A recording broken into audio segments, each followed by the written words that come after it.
All right, y'all, quick little video on breast collars to answer Kim Coleman's question about breast collars. And I don't know too much about breast collars. I know there's breast collars, there's Poland collars, and I think there's something else. The reason we use breast collars or Poland collars is because it can help stabilize the saddle, kind of keeps the saddle from rocking back and forth. I'll use a breast collar when I am roping and dragging a lot of calves,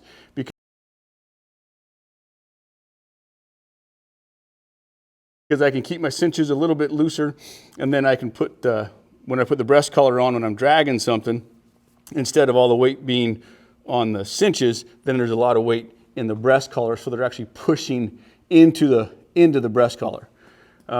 Breast collars can help you in mountainous terrain, but it keeps the saddle from slipping side to side, and it will keep the saddle from sliding down the back, but it won't prevent the saddle from sliding forward when you're going downhill. That's where bridging would come in. This one, I believe, is what they call a Poland collar. And like I said, I'm only talking from my experience with these things.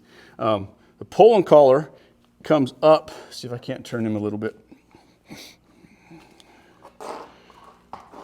The Poland collar, which is what I like to use, is it comes up, you know, gets above the shoulder, base of the neck and the shoulder, really stays out of the horse's way and allows them freedom of movement in their shoulders. They do have, and I believe they're just called regular breast collars, where they attach to your D-rings and they come down here and attach to the other D-ring for your saddle rigging.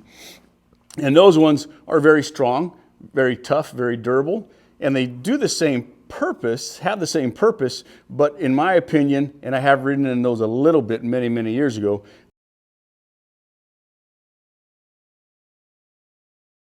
they inhibit the shoulder action of your horse. So I like the Poland collars that come up and follow the shoulder right here.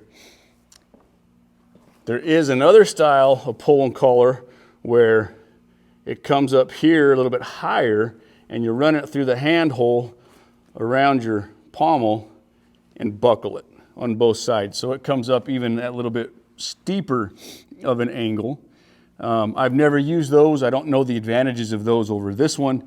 On a Wade saddle, you don't have much of a fork, so I don't really want two big old straps taking up all of my fork. But that's another type. But you'll generally use your breast collars when you're dragging stuff and when you're riding in rough terrain and just want a little bit more security. That being said, a good fitting saddle on a horse with a good back, you won't need a breast collar. You just won't need it because the saddle is going to fit just fine and your cinches are going to do just fine.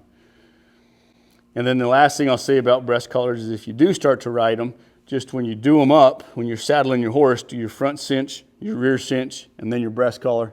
And then when you take it off, do the breast collar first, the rear cinch, and then the front cinch. And that's just because if the horse gets kind of squirrely on you and takes off bucking, which sometimes colts or horses will do, you don't want the only thing attached being your breast collar, because then your saddle is just going to end up on their side and can be trampled on with the front feet and that stuff. So that's a little bit about breast collars and kind of all I got for you. But if you have any questions, just like what Kim did, let me know and I'll get a video out for you and I'll answer your questions as best I can. And if I don't know the answer, I'll find the answer out and then we can have a little discussion about the findings. All right, thanks y'all. Take care.